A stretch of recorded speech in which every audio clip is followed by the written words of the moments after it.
نحمدہ و نصلی علی رسولہ الکریم، اما بعد۔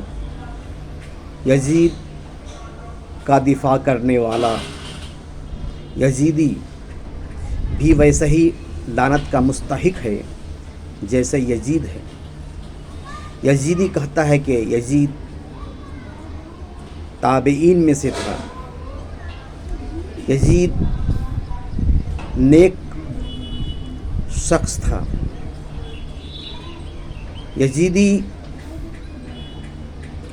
بارہا یزید کا دفاع کرتا ہے۔ یزید ایک بدترین شخص تھا۔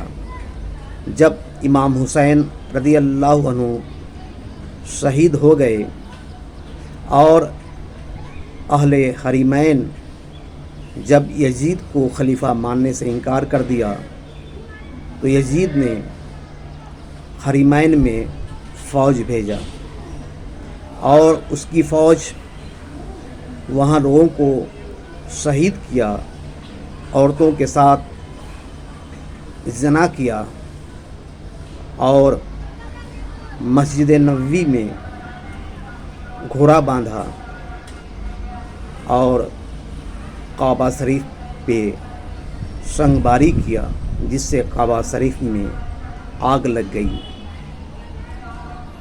یزید جیسا بدترین شخص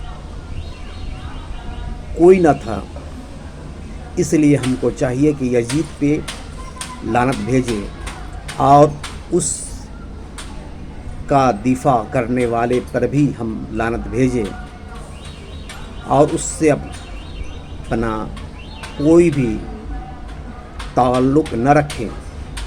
وآخر دعوانا الحمدللہ رب العالمین۔